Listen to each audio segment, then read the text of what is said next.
Hi, I'm DC Contour. I've got my kids upstairs playing happily, which means I've got a couple minutes to record this video, which has been on my list for a long time.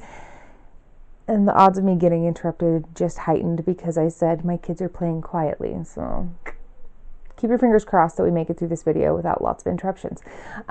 So I'm here today to talk to you about my secret writer dream. If you didn't know, I'm an author. Look, there's my plotting. I did it again. I started a video and I didn't put all my books next to me. I have book 2, which is odd, but it's fine. Book 2, I have book 1, book 2 are out. Book 3, I think, comes out very soon. I'll put the date down below. I'm trying to remember when I have this scheduled to come out, and I want to say this is scheduled to come out before book 3 will officially be available. I haven't decided if I want to do a pre-order or not. We'll see. So if there's a pre-order, I'll put the link in the description, though it may not be clickable just because YouTube hates me. I have been posting YouTube videos I did it for like a year. I posted consistently for a year, and it was like, oh yeah, we'll verify you. Most creators get verified in 2 months. Posting consistently for a year, and they're like, no, we're not going to verify you. I'm like, cool. Fine, totally fine. Anyway, but my dream for my authorship, what I'm talking about is like, hypothetically, what am I going to do if I am able to, my books get picked up by mainstream world, and all of a sudden I'm viral everywhere and everyone's buying my books, and we're talking like J.K. Rowling level money.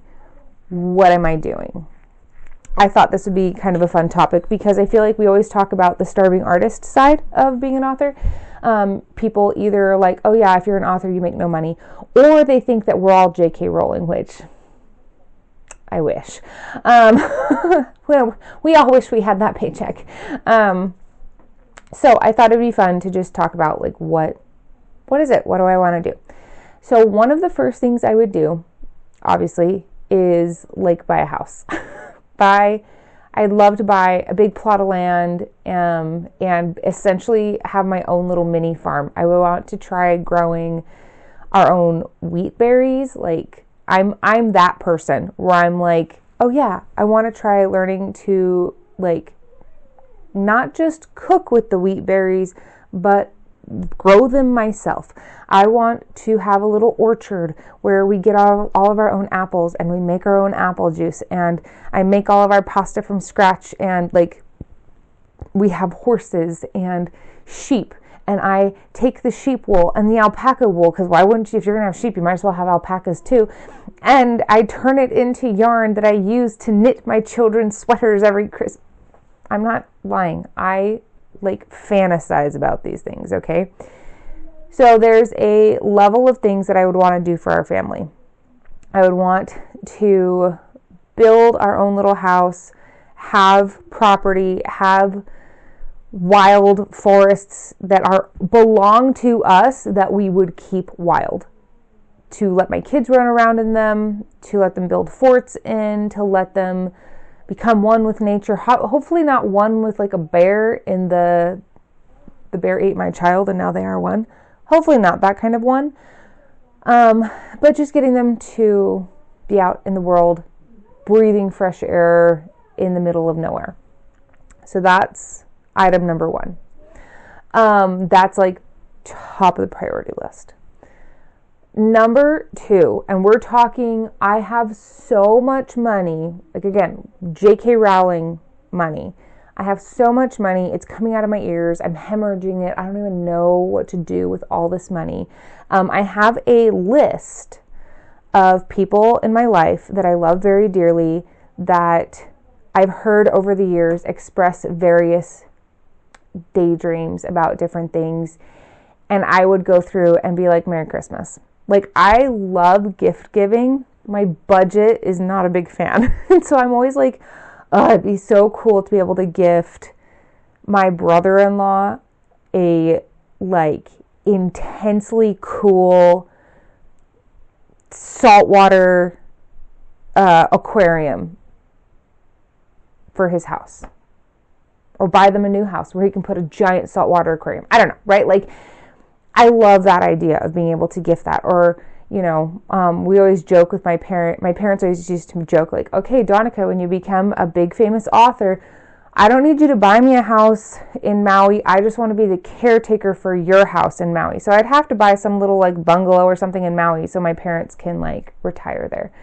I also have this fantasy though, okay? And I've thought about this more and more and more over the years. We homeschool. We did send our daughters to public school briefly. My oldest daughter went a little bit longer, and we're not doing the public school thing anymore. We homeschool. But I thought, wouldn't it be cool? And I had this like fantasy in my head of like my own Hogwarts. Like, that's how I've always phrased it in my mind, is like my own Hogwarts, where it is essentially like Hogwarts in the sense that you have kids that come in and they're like sorted into houses, but instead of houses, it would be like families. And specifically, these would not just be kids that just, from wherever. It would be a not-for-profit orphanage that would bring in kids, all shapes and sizes, all whatever. Like, these are the kids that no other orphanage would want or whatever. And we keep them and teach them and train them up in the world, right? We would have, again, it would be like a homeschool style type thing where these kids get basically put into families where they would get to grow together and learn together. And again, this would be super cool to have like a farm setting kind of thing. So the kids get to learn how to cook. They get to learn how to take care of the chickens and how to milk a cow. And they get to like participate in all of these things that also then they turn around and get to consume, right? So they learn to take care of the chickens, but then they also get to take the eggs and learn how to bake a cake with it, or, whatever.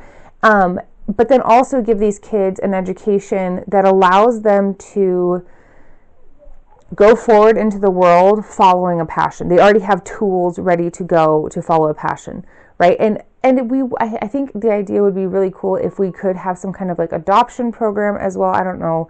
I have this much idea of what the logistics and the red tape and all of that stuff would look like to jump through. Like I said, I'm making so much money with my books. I am hemorrhaging it. I'm like, I don't even know what I'm going to do with all this money. I'm like burning it in piles trying to get rid of it because it's just amassing so quickly. This is what I'm doing. I'm building an orphanage that's also a school, that's also designed. I'm not separating the kids by age groups. They're going to live in families together. And there's going to be like family dynamics, and the kids are going to learn to take care of each other, and by so doing build their own self-esteem and learn to take care of themselves. And so that when they if they make it through the whole system and they've never been up for adoption, or maybe this is like the adoption. This is the adoption, is like, welcome to your family. These are your people from now on. Then they grow up and they go into the world, and they can be auto mechanics, or they can be plumbers, or they can, whatever it is that there is our heart stuff. They can be writers. I would know something about that. I could help them be writers and tell their stories and have it be. And obviously I'm looking at this with incredibly rose-colored glasses, incredibly rose-colored glasses. We're talking like Elton John cherry red. They are so rose-colored. I'm looking through a can of tomato sauce because it is so rose-colored. I get it. This is an ideal. This is a dream. I recognize the reality would look very different, but I have it in my head of like, this would be, and I've seen people do similar things, not the orphanage part of it, but like set up their own schools where, parents pay a fee. They have they do the first 2 hours of the day are schoolwork, and then the rest of the day is play/chores, right? Where the kids are helping out on the farm and they're getting to get their fingers into real life. And I just think it would be so cool. And like, my heart calls me in that wave of area. And then again, I have bajillions of dollars. I'm hemorrhaging it. Once a year, we decide we're taking the whole orphanage. I don't know how many kids it is, 100 kids, 500 kids. I don't know. Again, logistics mean nothing. In my fantasy, idealistic world, we're ignoring that part. Take all of the kids on this giant annual trip to wherever. And I'm not talking about just like give the kids whatever they want. I am not of that opinion. Hypothetically, if I make bajillions of dollars, I'm not going to just be handing it out to my kids, right? I think it is incredibly valuable to learn the power of no. My kids are actually really good at this, because we have watched movies, I've obviously read Harry Potter to them. We have watched movies like the first 2 Harry Potter movies. They're still pretty young, so we haven't watched anything past that with them. I've watched all of them, obviously. And then we've watched movies like Charlie and the Chocolate Factory or the Willy Wonka and the Chocolate, whichever one is the Gene Wilder one. I can never remember. We've actually watched both of them. I prefer the Gene Wilder one because it's a classic. And my kids have learned, and they will say this to me, because I have said this to them, that when I say no, it is done with love, because I don't want them turning into Veruca Salt. I don't want them being a bad egg and getting shot down the bad egg to the incinerator. You know what I'm saying? I don't want them being an Augustus Gloop. I don't want them being a Mike TV. I don't want them being early storyline Dudley Dursley, right? He's got a little bit of a redemption arc. Spoiler alert. But I love this idea of giving back in a massive way. Now, realistically, as the world of reality smashes in like a wrecking ball, Miley Cyrus on a wrecking ball, into my dreams, I am an indie author. Literally nobody knows who I am. I think 32 people follow this YouTube channel. So my odds of achieving my Hogwarts for orphans school / family farm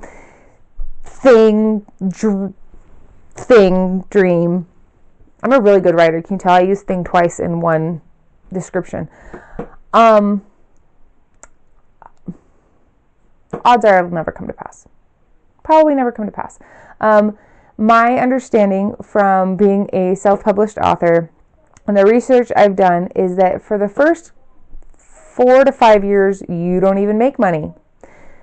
So far, that's accurate. I've been in the red for the first, I'm on year 3. I'm currently in year 3. So my first 2 years of doing taxes, so 24 taxes, 25 taxes. We're in year 26 right now, 2026 right now. I have been in the red, meaning that I am hemorrhaging money in the wrong direction. I'm bleeding the money. I'm ending up with having paid more money to publish books than I made in selling said published books.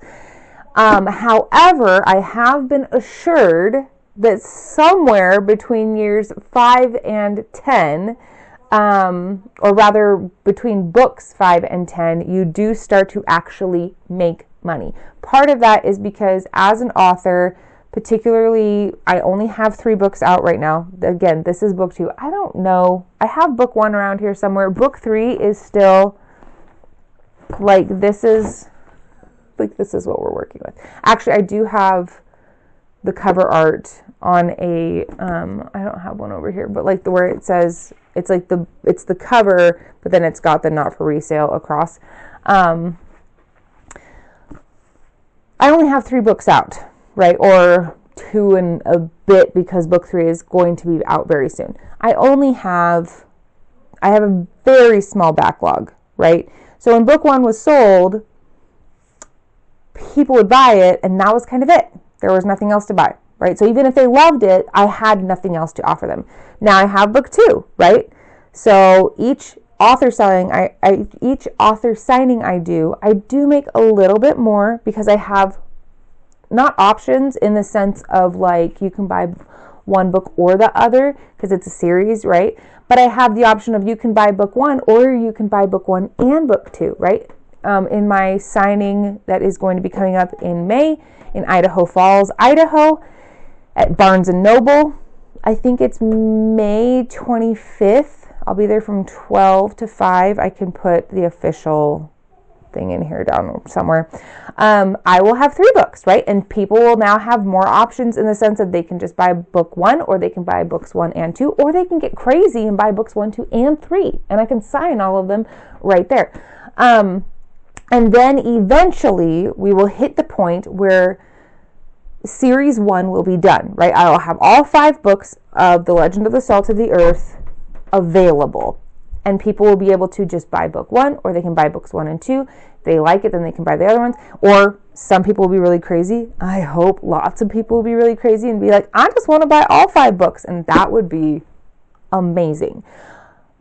But then I'll start to have other books come out, right? And it'll be like, oh, I have these options, right? And so if you hear of my new book coming out and you liked it, then you can go back and read the other books I wrote. Or if you read these ones and you like them, you'll hear about my new books coming out, right? And so the more that you write, the bigger your backlog is, the more books that you publish, the more backlog you have. So eventually you do hit a point, like I said, somewhere between books 5 and 10, people have said, oh, that's when you start actually ending the year in the black. You actually start making a little bit money. And I've been told that it's not until around book 30, somewhere between books 25 and 30, you actually start to have a livable wage. At my current publication process pacing, I publish 1 book a year, which means in approximately 30 years, I will have a livable income from my books, which is great because that'll be right around the time my husband's retiring from his job. So, like I said, odds of me being picked up and becoming J.K. Rowling famous and making gajillions of dollars, slim to none. But not 0. And because my odds are not 0, right? It's like 0 point something, and there's like a 0.000000, and then there's numbers, but it's not 0. Because it's not 0, I do have a plan for just in case I make bajillions of dollars, because the best thing to do financially always is have a plan. Anyway, that is my secret writer dream for if I had made a bajillion dollars selling my books. I would love to hear whether or not you have that secret dream. Like if you woke up tomorrow and they're like, hey, listen, friend, you won the lottery. You just made yourself $1 billion. I don't know what lottery is giving away $1 billion, particularly people who don't even play the lottery. Again, hypothetical, imaginary, lovely world where we're just handing out $1 billion. What would you do with it? Have you thought about it? Just curious. See you next week.